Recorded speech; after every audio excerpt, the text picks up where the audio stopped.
Music Talk heads back to Nashville, where Judah and the Lion are preparing to perform at the Bonnaroo Music and Arts Festival in Tennessee. Their new album is called Revival, and here's Brian MacDonald to tell us about the album and about playing Bonnaroo. Made me think that it was all my fault. Yeah, we're excited. We've got rehearsals starting tomorrow for that, and it's the first time they've done Bonnaroo in a couple years because they canceled the last 2 years.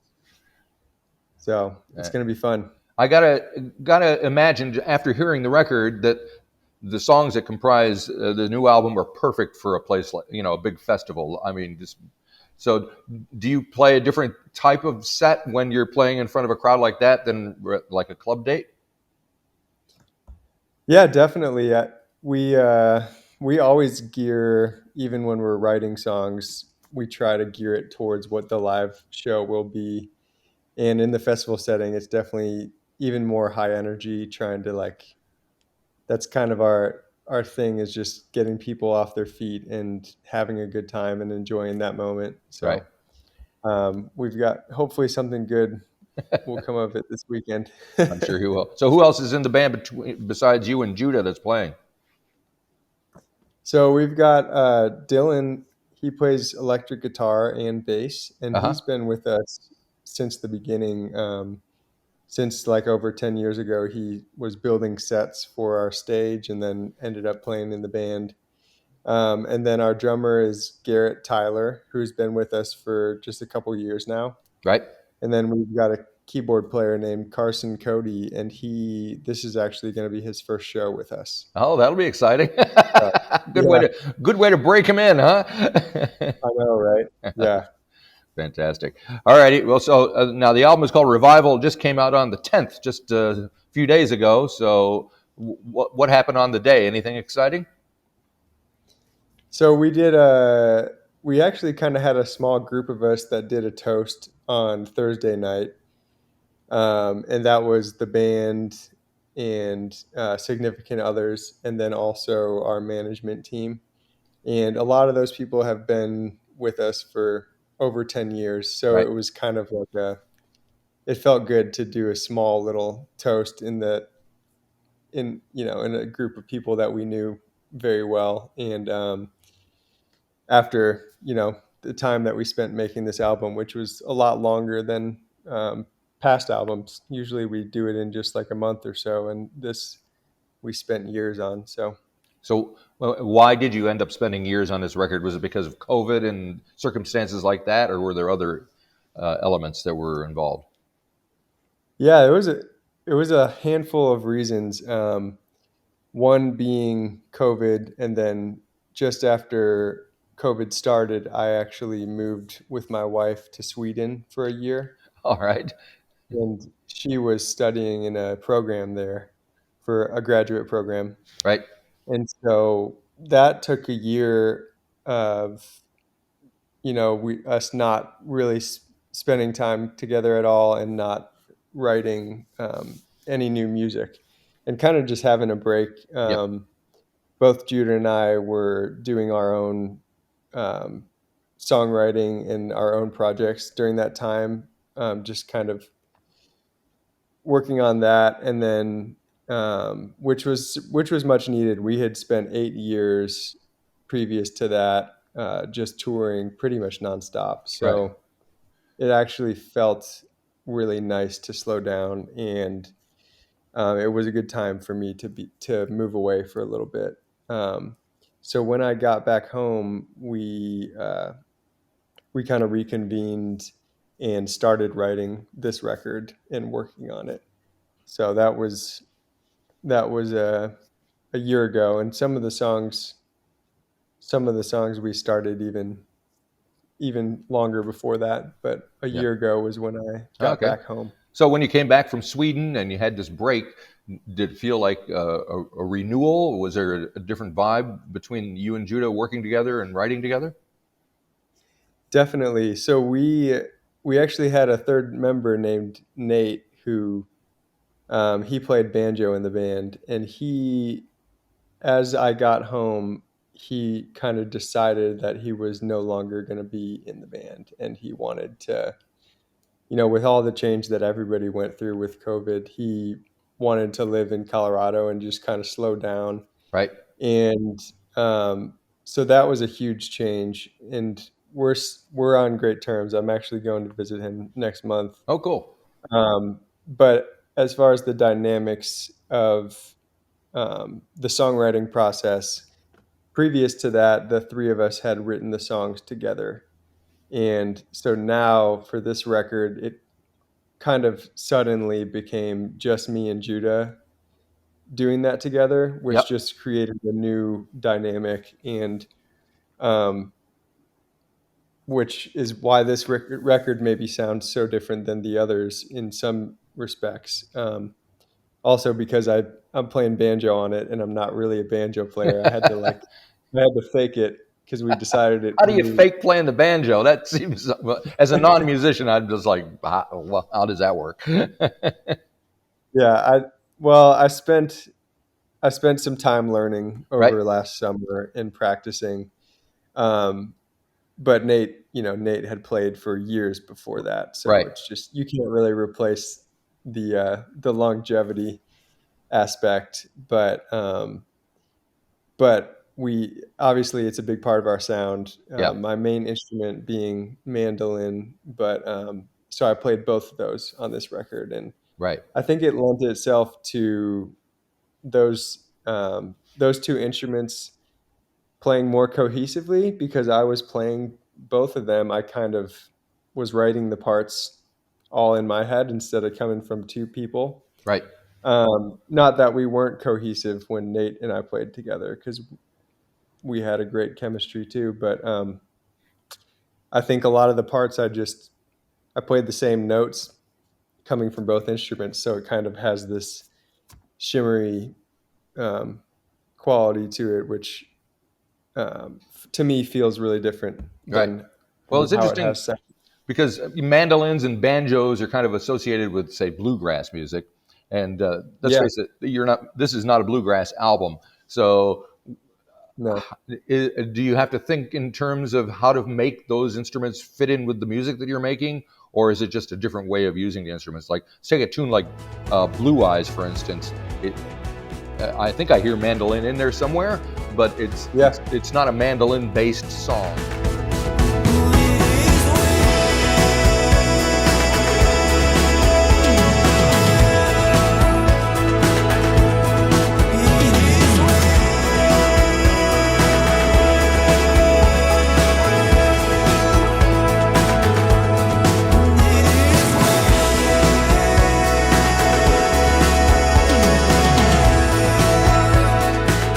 That's kind of been the story of our journey as a band, because 10 years ago, me and Nate started learning bluegrass together. Right. But it wasn't our first, it wasn't a genre that we grew up listening to or knew much about. It was kind of a new thing to us at the time. And so we started incorporating some of that into the band, but also where we come from and music that we grew up listening to is very different. So I feel like we naturally were playing those instruments differently. But with this album, I think it's more the same, but also there's some songs that we didn't necessarily feel the pressure to have both mandolin and banjo on. So it still has the texture of like bluegrass music, but the music that we've always written and listened to is more this rock, Right. Anthemic type of thing. So I think that's kind of where the blend comes from. Cool. Speaking of rock and anthemic, there's a track called "Scream" that there's a video associated with it, and I guess there's dancers. When I was listening to the song, I wouldn't have pictured dancers in the video, but because it feels like an important part of the album. So maybe you can tell me a little bit about the song and the video if you want. That's why we're screaming on the internet. This planet tends to get so warm.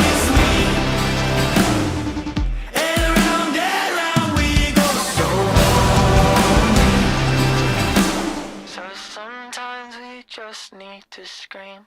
So to start with the dancers aspect, we had a dancer in the video for another song, Happy Life, Right. and he actually, we loved working with him so much that we had him choreograph the dancers for the Scream music video.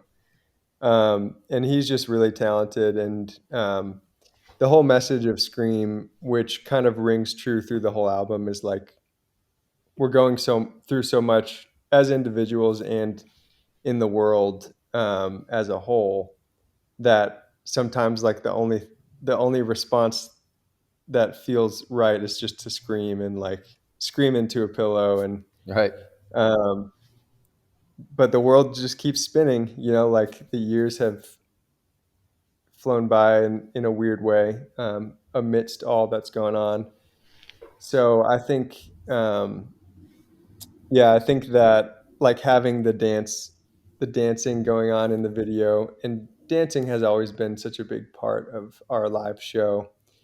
We typically do some sort of dance on stage that's choreographed Right. at one point, and then we also just encourage people in the crowd to dance. And so I think just like it's that idea of just dancing in the midst of the craziness, dancing in the rain, so to speak, Right. because it seems like things keep coming in regards to the state of the world we live in. But that's kind of the message that of hope that we always try to incorporate into our Yeah. music. Have you been doing much screaming on the internet over the last couple of years, or have you been screamed at? I took a lot of time off of the internet, Yeah. especially when we lived in Sweden, which was nice. It was much needed. Right.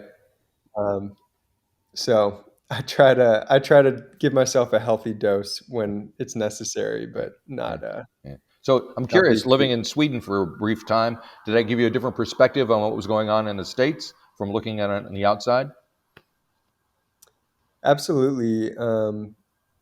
And particularly where we lived was a small island in the Baltic Sea. Right. So we just felt very removed from everything in a sense.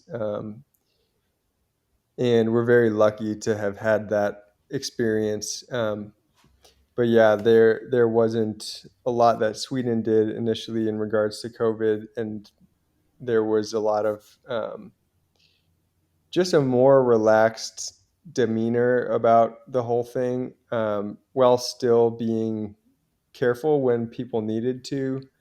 But it just wasn't talked about as much unless it was necessary. So, and then living in a small population, it was a little bit easier to control Right. who you're spending time with, and you know, whatever comes in, only thing that comes into the island is through the port, and Right. the only way it goes out is through the port. So a little bit easier to control. But yeah, I think it just was a really, I don't even remember what the original question was, but it was a really good like place for us to just slow down and really just reflect and be a little bit removed from what was going on in the Gotcha. world. Now, there's a cover on the album. You guys do Landslide, the Fleetwood Mac song. What brought that on? Well, I've been afraid of changing, 'cause I've built my life around you. But time makes you older, even children. I'm getting older too. Oh, I'm getting older too. That is just one of those songs that is so good, and so many people do covers of it, but I think it rang true for us in like Judah and I found that while I was gone for a year, we kind of were going through similar changes in identity and like similar journeys. So when we reconvened to write the album, Landslide really is a song that lyrically like pinpointed some of those changes for us. And it just, I think for us, we've always been this really high energy band and always just pushing this thing of hope, which we still are. That's still the core of who we are. But this album, we wanted to have that moment, that more quiet, somber moment. And we felt like it kind of just came about in the studio where we were messing around playing the song. And it felt so good that we were like, this should end up on the album. Right. So I think part of it was planned and part of it was, a little more serendipitous. Like in that moment, it just felt good and it felt like it went along with the message that we're trying to put out there. So yeah, speaking of that message, so at the beginning of the album, you have songs like "Scream," which we talked about, and "Take a Walk," where you're talking about saving ourselves and blah blah blah. And then at the end, you finish off with "Things Are Looking Up." So it feels like there's a narrative happening there. Is that the way you were thinking of it when you put the track list together? Absolutely. Yeah, Things Are Looking Up. We've kind of always, that was actually one of the earlier songs that we wrote for this album, but we've always kind of thought that it would go at the end. Things are looking up.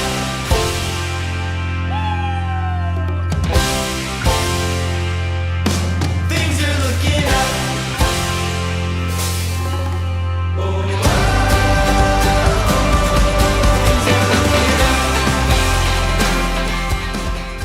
That is kind of our message and what we want people to take away is that feeling of there's always hope and there's always the future that we can like look towards and find positivity if we search for it. And the journey that it takes to get to that song might not be like the easiest, but that's definitely how we like to end our shows and our messages. So Right.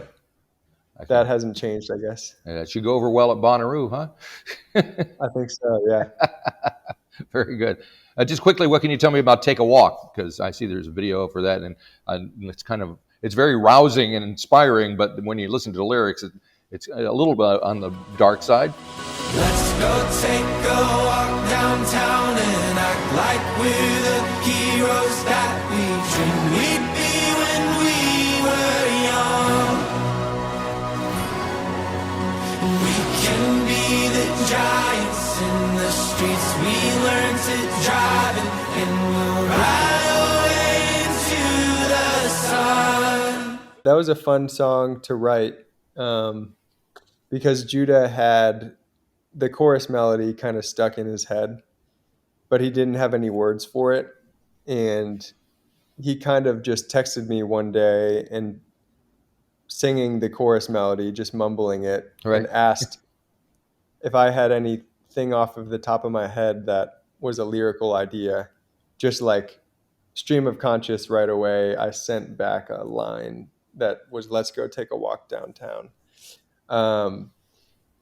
And I think that song, it's like this feeling of in the midst of the chaos, let's also enjoy the moment and enjoy ourselves with friends and family or whatever it might be. And like kind of reclaim the innocence of being young. And that's kind of how that song came about, was through that text exchange. Cool. All righty.